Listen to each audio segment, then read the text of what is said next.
A paz do Senhor, bem-vindos de volta à nossa série no estudo dos profetas menores.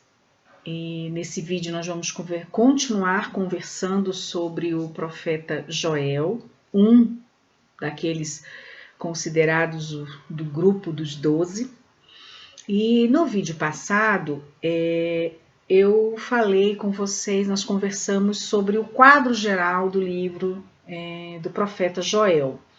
E nesse vídeo eu quero me propor a falar de forma bem abrangente, mas dando uma visão assim, bem do todo mesmo, da mensagem trazida pelo livro do profeta Joel. Quais são as mensagens que a gente pode tirar de uma forma bem, apesar de sintético que eu vou falar, mas eu quero fazer assim um apanhado do todo, do que é trazido de forma bem geral pelo profeta. Porque qual é o meu objetivo? Que a gente depois dê uma olhadinha no capítulo 1, 2 e 3 de forma um pouco mais particularizada, mas aqui eu quero te dar uma ideia do todo, o que a gente encontra no livro do profeta Joel. Em razão do tamanho do vídeo, porque fica bastante pesado, eu vou tentar fazer mais 2 vídeos com essa questão das mensagens do profeta. Nós separamos 4 mensagens que a gente consegue ver no livro do profeta, e eu vou tentar trazer as 2 primeiras agora e as duas últimas no outro vídeo.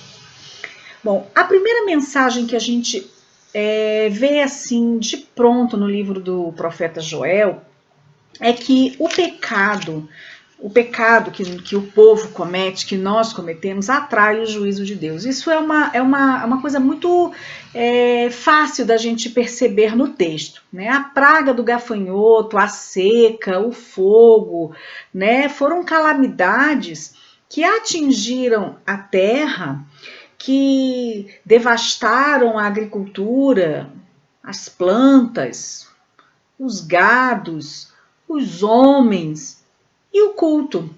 Tudo foi atingido em razão do pecado cometido pelo povo de Deus. Só que a gente precisa perceber que essas calamidades, elas não eram apenas catástrofes ou tragédias naturais. Joel não acreditava nisso. Para Joel, toda essa calamidade que estava desabando sobre a cabeça de Judá, ele tinha a percepção, o entendimento que era o juízo de Deus sobre o pecado do seu povo. Pecado esse que atraiu o juízo de Deus sobre o povo. Então, o Joel ele não acreditava em catástrofes naturais à parte da providência disciplinadora do nosso Senhor Deus. Joel acreditava que os insetos eram agentes, de fato, agentes da parte de Deus que estavam ali cumprindo a tarefa de julgar uma nação desobediente. Como também Joel acreditava que a restauração, a frutificação dos campos, a chuva, o jorrar caudaloso das fontes, tudo isso viria também como bênçãos da parte de Deus em resposta ao arrependimento do povo. Então, a gente pode resumir essa primeira mensagem do profeta, né, que o pecado atrai o juízo divino. A gente pode dizer de uma forma sintetizada que Deus exerce o controle total sobre todas as coisas. Então, essa é a visão do profeta. Ele não vê a calamidade como algo, foi só uma calamidade. Não.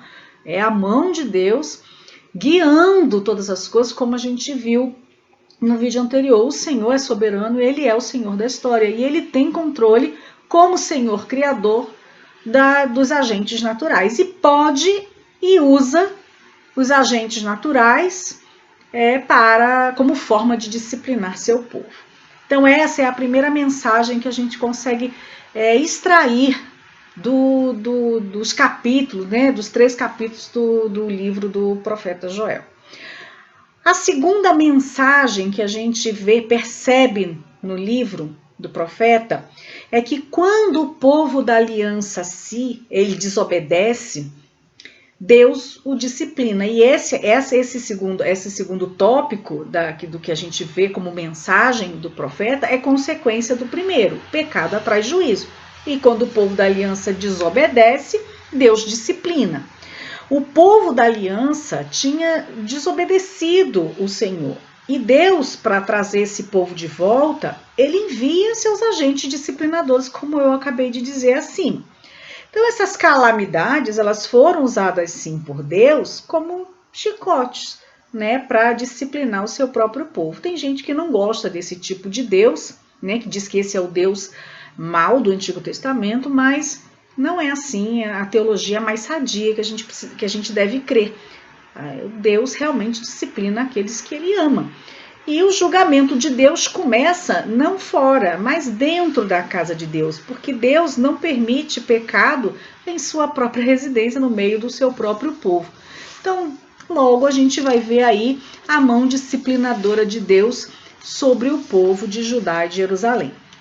Então, o pecado do povo, ele trouxe consequências, tem consequências. E naquele momento, Deus está ali avisando ao seu povo que eles se preparem para algo que viria. Mas é interessante que Deus não está assim avisando, olha, está vindo ali algo que é a parte do meu querer. Não, não. Aqui é o próprio Deus que está declarando guerra ao seu povo, guerra contra o pecado do povo. Deus que é o povo em santidade. E então ele não está dizendo, olha, tá vindo ali, ó, a margem da minha vontade, tá vindo um povo ali, tá vindo, né, tá vindo seca, tá vindo... Não. Deus efetivamente está declarando guerra, né, guerra ao seu povo. Deus é o agente dessa guerra. É ele que levanta e diz, eu vou trazer meu povo para o lugar que eu quero. O problema do povo ali de Judá não era a presença do inimigo que viria, não eram os gafanhotos que estavam destruindo. Esse não era o problema maior do povo de Judá e Jerusalém, não. O maior problema do povo de Judá era o pecado que estava no meio deles. E Hernandes Dias Lopes, ele diz uma coisa que eu acho bem interessante. Quem não escuta a doce voz do amor recebe o chicote da disciplina. Então, a causa principal dessa disciplina da parte de Deus para o seu povo foi o culto degenerado. Foi um culto pervertido pelos excessos cometidos por participantes embriagados e por sacerdotes negligentes que deixaram as práticas pagãs diminuírem a pureza da adoração, que deveria ter se concentrado somente na adoração ao único e exclusivo Senhor daquele povo. E nada ofende mais a Deus do que um culto desprovido de sinceridade. Então, Joel vai condenar o mau uso do vinho, que tinha levado o povo à embriaguez e, infelizmente, a perda da vitalidade espiritual. Joel vai chamar os ébrios, ele vai conclamar o arrependimento, aqueles que viviam entregues a uma vida devassa, a uma vida de prazeres mundanos, embriagados com vinho, totalmente anestesiados. Eles estavam indiferentes àquela situação de juízo que estava ali, ó, batendo as portas, eles não estavam nem aí. Então, esses ébrios, eles estavam farreando, eles estavam se divertindo, estavam fechando os olhos para aquela situação de julgamento que estava prestes a chegar. Eles estavam totalmente empedernidos, endurecidos, entorpecidos de tanto beber. E aí Joel vai chamar esses bêbados e dizer, olha, despertem, uma vez que a calamidade está aí, né, na porta, entrando já, e vocês não estão percebendo. E tem um teólogo que ele vai dizer que o grito na adoração daquele povo não era ó. A gente vai ver isso no versículo 15 do capítulo 1:15, ele diz assim, que dia, né? Ele vai dizer, não é é ui, né? não é a daquela manifestação, mas é o ai de dor, é o ui, né? Vai doer. Então, a gente precisa ter essa convicção, e isso é ensinado pelo profeta aqui para nós, que um modo como um homem e uma mulher, eles vivem em relação a Deus, nessa vida aqui, certamente vai influenciar as suas alegrias e tristezas terrenas. Por isso, o ser humano, nós precisamos nos cuidar. O ser humano, ele pode até tentar, e ele faz isso, e nós fazemos isso muitas vezes, né? A gente até tenta se enganar, mas a realidade é que o ser humano, que nós não podemos achar, é bobagem da nossa parte a gente achar que a gente vai pecar e vai sair impune. Não tem isso, tem consequências sim para as nossas atitudes diante de Deus. Principalmente aqui ele não está nem falando somente com aqueles que não conhecem a Deus, está falando com o seu povo de uma forma primeira, né? Primeiro ele está falando com o seu povo. Então, aquilo que o homem semeia é aquilo que ele vai ceifar, aquilo que ele vai colher. Então, só os insensatos, eles pensam que vão poder transgredir a lei de Deus e escapar impunes do seu juízo.